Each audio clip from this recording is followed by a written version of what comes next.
Greetings, good people, and welcome to my channel. I am Nuku, the Horned Dakini, coming on to give you guys a reading. So pull on up, join me if you will. Hopefully this message will be beneficial, resourceful, informative, all that good stuff that makes you guys continue to come back and watch my readings, okay? OGs and returnees, thank you so much for coming back. I do appreciate you and your consistency.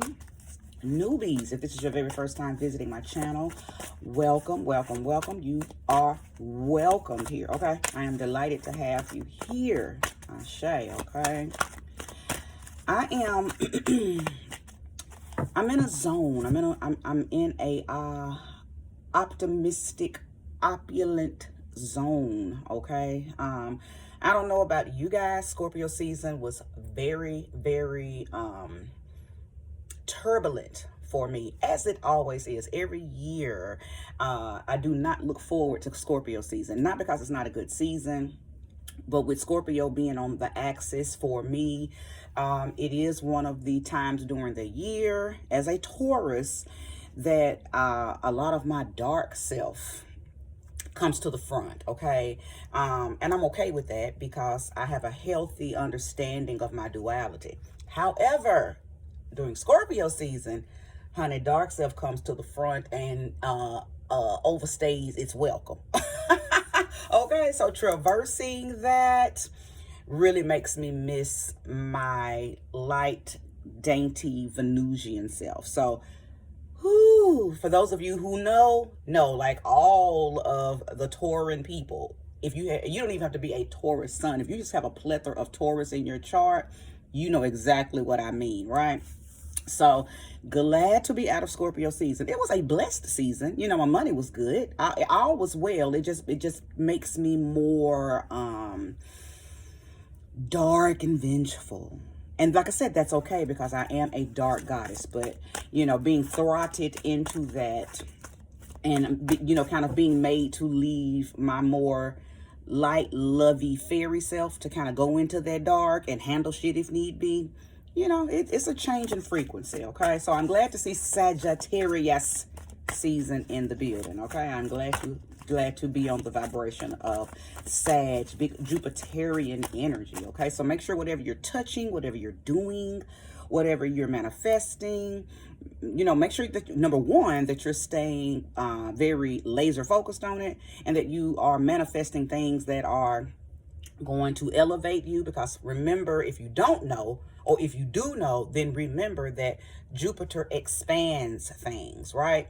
It intensifies things. So it's up to you what that thing is. It's up to you if whatever you're intensifying, magnifying, and expanding is something positive and is going to lead you to your highest and greatest outcomes, or if you're touching things, saying things, doing things that are very heavy and low vibrational, and that's what's going to be magnified, intensified, and expanded. So be very intentional and very laser focused on whatever it is that you're doing during the month or during the season of Sag, okay?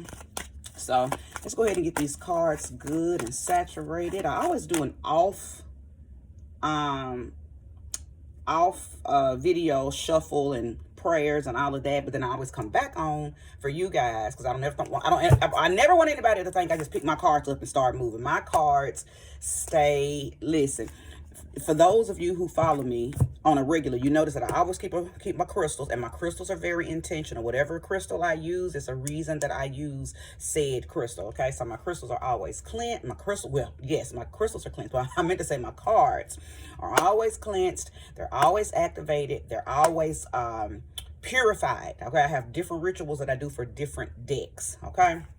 Anyway, said all that to say, let's go ahead and welcome in the sweet, sweet spirit of love, light, and life. Darkness, if there's anything in there that needs to be seen and dealt with.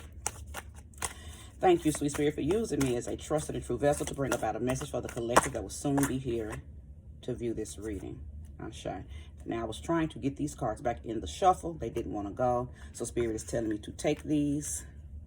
All right, good. I don't read cards in the reverse, but if I am guided to read reversals, I will. I want to turn these cards in the upright. Okay. 3 of Wands. I'm going to start with 6 cards, and I'll build the reading from that and add as needed. Okay, so the first 3 cards out: 4 of Cups, the Hermit, and the 3 of Wands. Okay, I'll show you. Temperance. Okay, Sag is in the building. Virgo is in the building. Okay, I'll show you. Wheel of Fortune. I'll show you. Ooh, show me more and show me clearly. One more card so I can get this reading going. Thank you for the 6th card. Okay. Woo. Ooh-wee. This is awesome. All right. So we have Temperance, the Wheel of Fortune, and the 10 of Pentacles as the 4th, 5th, and 6th card. So I believe whoever is resonating with this card, I think you have went in and did a lot of thinking. I think you understand the season that you're in your life right now, okay? The 4 of Cups is about contemplation. It's you taking a seat and gathering understanding about everything that you just did. Some of you may be asking, did I do too much? Have I not done enough? You're contemplating. For the 4 of Cups to come out beside the Hermit card, this is very intense energy, okay? Very intense energy, because that's all the Hermit card does. The Hermit card, again, as I mentioned earlier, is a representation of Virgo. For those of you who may have Virgo in your chart, whether it be rising, Mercury, Mars, Moon, okay? Or you just have very intense placements in the 6th house, which is Virgo's house. Nevertheless, wherever Virgo is in you, you know that you have this tendency to go into deep-seated isolation. You go into moments of deep-seated contemplation, because what you're doing while you're there is very introspective, okay? And you are compartmentalizing, you are analyzing, you are structuring and organizing everything that you just experienced, everything that you need to release, everything that you need to do to go into this next phase, this next version, okay? So there's just been a lot of Hermit energy coming from you. You may didn't even go over to anybody's house for the holidays. You may have no plans to do anything for the holidays because you are really trying to get yourself together and gather your thoughts, and you don't want to be distracted or disturbed while you're in this process, okay? Many of you may be welcoming in and being very open and receptive to spiritual enlightenment right now, okay? Now, the 3 of Wands is here. That's about going on some type of voyage, whether it's an actual physical voyage or in your mental, in your mind space, going into that isolation and planning out these things that you see for yourself, okay? Unfolding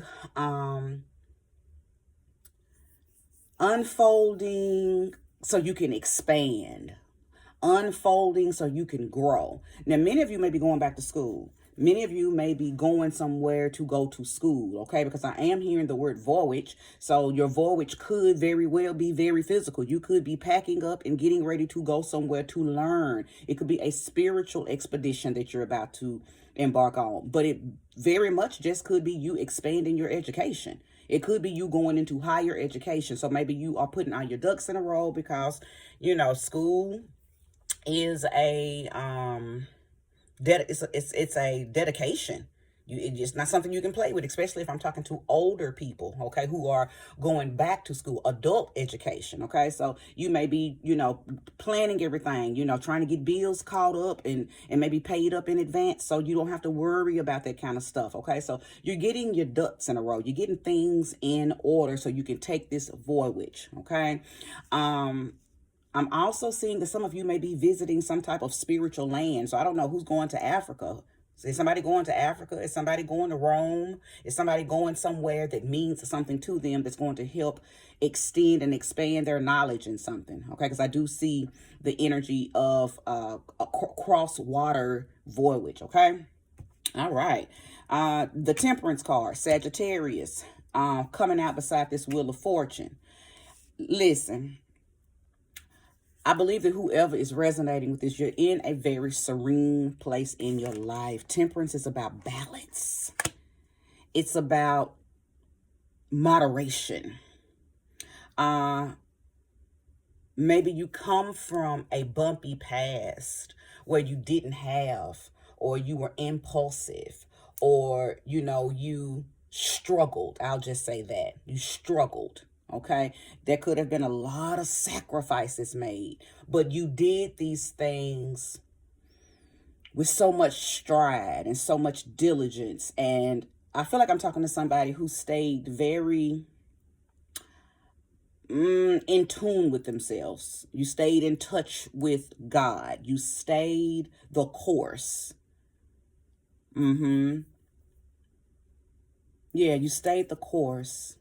I don't think that your social status meant anything to you. It's like you were not ego led. Thank you, Spirit. You did not allow your ego to trip you up, which allowed you to stay the course on whatever this situation is, whatever this experience is, whatever this void which is. It's like, because what, and the reason I know that is because you're being blessed. The Wheel of Fortune is about luck. Many years ago, when The Secret first came out, to be exact, we're talking 2007, maybe 2007, 2008. There was a speaker on that film, and if you've never watched The Secret, I beg you to watch The Secret. If you've never sit with it and watch it in its entirety. I've probably watched it 4 or 5 times, but I remember my very first time watching The Secret. There's a black preacher. Well, he doesn't even call himself a preacher, but he is a preacher. He has a church. I think it's called Agape, the Agape Church of Love, something like that. Anyway, Michael Beckwith, I believe is his name. Look him up. Awesome leader. Awesome. But anyway, I'm saying this because he gave an antonym for luck. And he said, a lot of people hear the word luck and think of little green elves and Lucky Charms. He said, but no, luck stands for living under cosmic knowledge. And listen, I adopted that. He coined it, but I adopted it. And it makes so much sense. It allows you to be able to use that word without feeling whimsical and delusional, okay? Because this is not about pots of gold sitting at at the bottom, at the end of rainbows. But it is about being so in alignment and so in tune with cosmic knowledge and having so much understanding of thyself that you know how to line yourself up with blessings, how to align yourself with manifestations. You know what to say. You know how to affirm yourself. You know how to validate yourself. You know how to gratify yourself. You know the things to do to align yourself with the things that you want in your life. Okay? So I'm talking to somebody who is lucky. And your luck came from, number one, going in, analyzing, self-reflecting, introspecting, enjoying that solitude and staying in that isolation long enough to really know what needs to be released, what needs to be received, what needs to be phased out, what needs to be, how much room you need to make to allow something to come in and plant its seed. I'm like, you really did the work. I'm talking to somebody who knows what season of their life they are in. You're not lost. You're not lost at all. I'm talking to somebody who knows what's up. And you've done the work, you're doing the work, and you're going to continue to do the work. I'm talking to somebody who's diligent, who's devoted, who's dedicated. Okay? 10 of Pentacles, the outcome, being accomplished. Okay? A lot of times that 10 of Pentacles talks about how everything that you are doing, everything that you have done, and everything that you will continue to do is going to benefit your family. It's going to benefit your descendants. It's going to build and leave a legacy that is going to be connected to you. Everybody's going to know when you're no longer in this realm and you've graduated to the next realm, your frequency, your vibration, what you're known for, what you did is going to it's going to leave, it's going to speak volumes even when you're no longer here. Okay? So whatever you've done, I hope that you understand how massive it is. I understand why the energy of Sagittarius is here now, because we're talking about expansion. And I said that before I laid the cards, right? Expanded energy.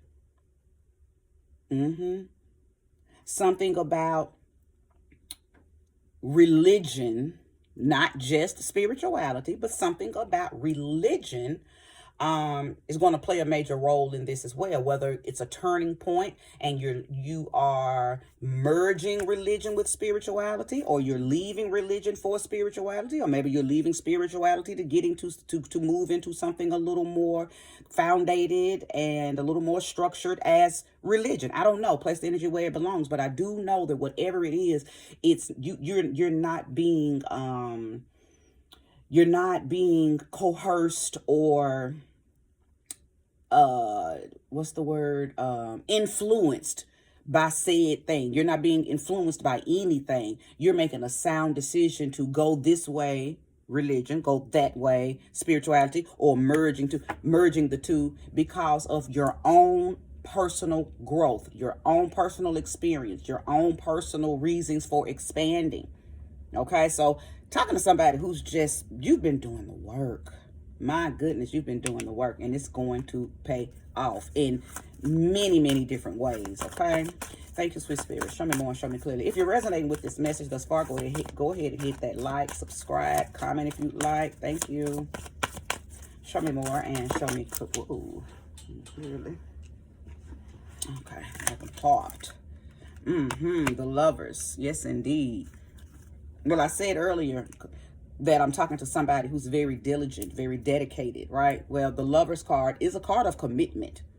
It is a card of commitment. Now, I will change gears just a little bit. This is not a love reading, but I cannot discount the fact that the Lovers card can also talk about entering into some type of committed relationship. So it could be marriage, or that committed relationship could be whatever it is that you're dedicating yourself to doing and to being when it comes to your spiritual or religious decision, right? Somebody could be, and remember I said somebody could be going to school. Somebody could be going to get higher education in spirituality, in religion. Maybe you're going to theological school. You want to be a theologian. You want to be a humanitarian. You want to be a philanthropist. I mean, it's all type of things that to me qualify as higher education. Okay, so you're committing yourself to doing these things. You're committing yourself to a path.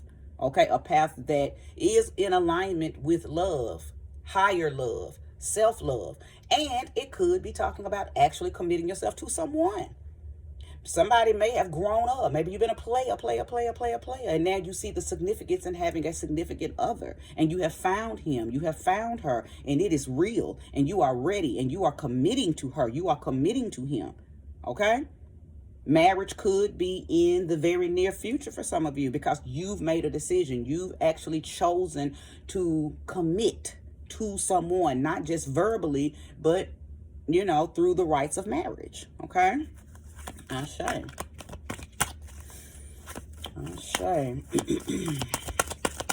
Show me more and show me clearly. The Lovers card is representative of Gemini. So Gemini could be very,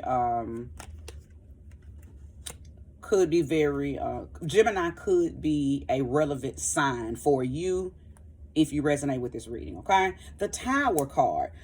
I already talked about the energy of this. This is about releasing, okay? Getting things out of the way that would help you build. So listen, some of you, many of you are letting go willingly and purposely and purposefully.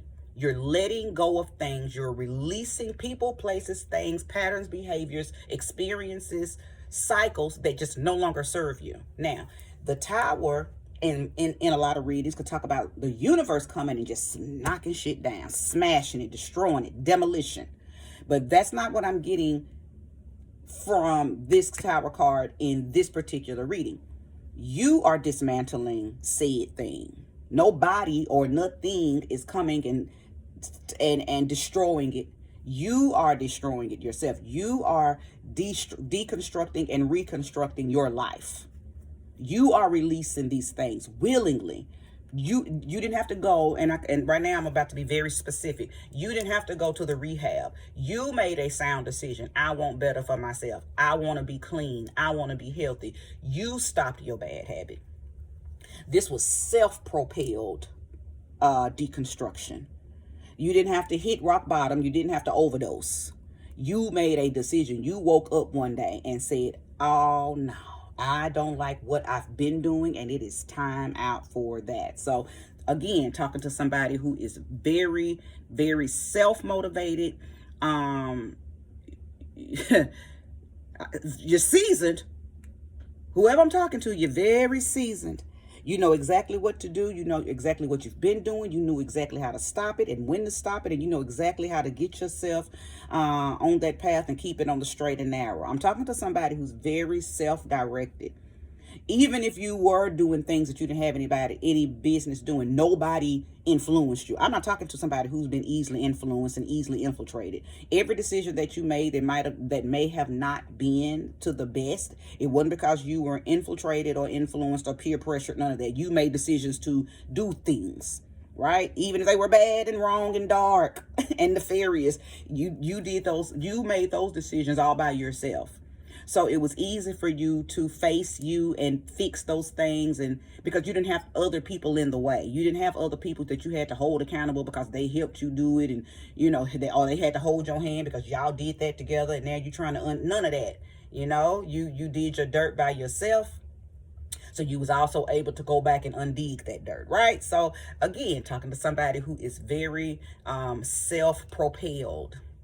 And that's a good thing. I know my mom used to tell me, if you're going to do dirt, do it by yourself. Therefore, won't nobody know but you.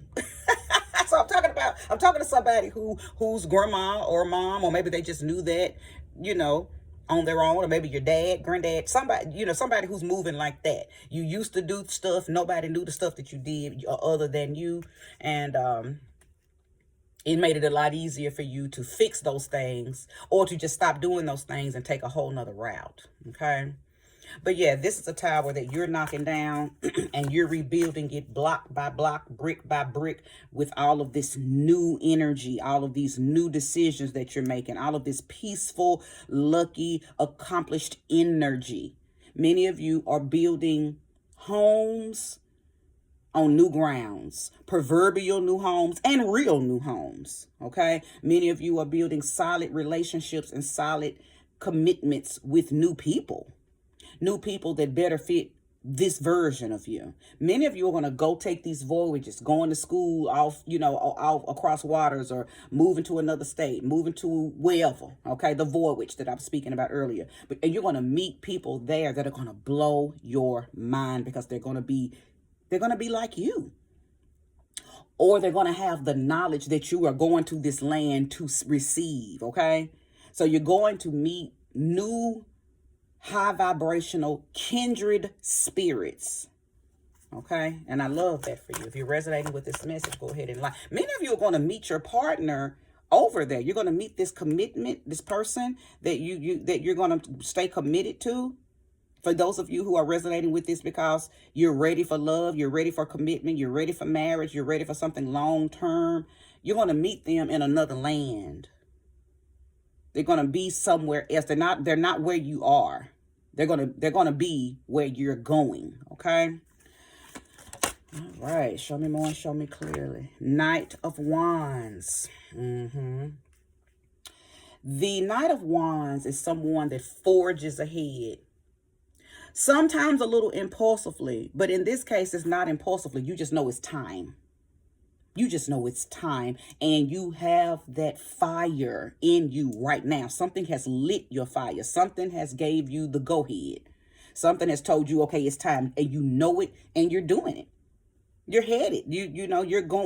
Listen, you've probably been told that you're one of those kind of people that once you make your mind up, can't nothing stop you. Well, that's who I'm talking to. Somebody who's very headstrong. Somebody who's very, as I've already said, self-propelled, okay? Somebody who is self-directed. If you ever ran with a crew, you were the leader of the pack. Again, this is not a person who was peer pressure to do anything ever in their lives. You're the kind of person that did the peer pressuring, if peer pressure was a part of your experience, right? But talking to someone who's, you just made your mind up, you're very clear. You're very clear on what it is that you want, how you're going to go after it, and you're very serious about staying committed and dedicated to it, okay? Show me more and show me clearly. Okay, Page of Cups. The Eight of Swords, the Page of Cups, and thank you, Sweet Spirit, for one more card. And I'm going to wrap this reading up. Show me more. Spirit said to take the first card. Okay. So here is, I believe these are the energies that are around you. There could be someone around you who is, they're supportive of you, but they're one of those type of people that talk about the what if. Well, what if you move and fill in the blank? Or, well, what if you stop talking to them people and they get mad? What if you could be talking to somebody who's very what ify. Okay. And Spirit is telling me that they're not a hater. They're not, I think that they just don't want anything to happen to you. This could be the energy of a mom. And you may be the type of daughter or son who's always looked out for your mom. You've taken care of your mom. Okay. So she's more like your baby than you being hers, but some of your thought process right now could be restrictive. Just a little, not a lot. This is not big energy, but you may have an elderly parent. Let me say that too. And I'm picking up on the energy of, it could be a child, but it could be someone around you. Place the energy where it belongs, that is afraid of not having access to you that they've always had, because you are planning on doing something different. You are planning on traveling. You are planning on relocating. You are planning on not being physically accessible anymore, and it's causing them anxiety. It's causing them to worry, what am I going to do without my person? What am I going to do? So pay attention to this energy. Pay attention to this energy. Each of you are going to have to give them the serenity and the peace of mind that they need to know that even though you may be physically far away, that you're still going to be there for them. I don't know how that's going to play out for you. Place the energy where it belongs. I'm just picking up on the energy of people that have depended on your strength, people that have depended on your mental clarity, people that have always depended on your material force and your emotional force, but mainly your mental force. These are people that depend on you mentally to help them in their lives. They are concerned that they're not going to be able to do well without having you physically there. Okay.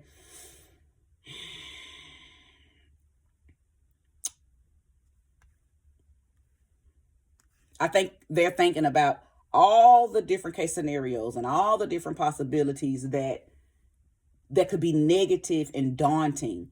So I think you just need to reassure them. That's what this feels like, that those people in your life just need reassurance that no matter what, come hell or high water, whether you're near or far, you're going to always be there for them. Okay. So that's all this is. It's just your people, your person, whoever this energy is, whoever this Page of Cups energy is, they just need reassurance that you're not going anywhere as far as being there for them. Even if you are physically in another location, there is no, see, because your money is going to be fine. So if it's money that they're concerned about because they're used to you taking care of things and you're okay with that, you know that you play that position in their lives as the financial caregiver, there's nothing that's going to stop you from having the funds to get to them and to get them what they need. So if they're concerned about the money, you can assure them on that. If they're concerned about, well, you've always made my decisions, you've always, listen, you can still do that too. So if this is an elderly parent, if this is a child, if this is just someone you've taken under your wing and you are their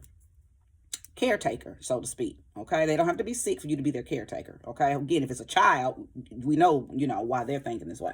So you know, whatever the case is, they just need reassurance that you're gonna fly back and forth once or twice a month. You're gonna make sure everybody got an iPhone so you can FaceTime. You're gonna stay in contact. You know, you're gonna create different accounts so they'll always have access to what they need. I mean, whatever you got to do to reassure them that you doing what you got to do for you is never gonna impede or stop you from doing what you have always done and what you will continue to do for them. Okay. If you resonated with this reading, thank you. Thank you for watching it in its totality. Like, share, subscribe. Bye-bye.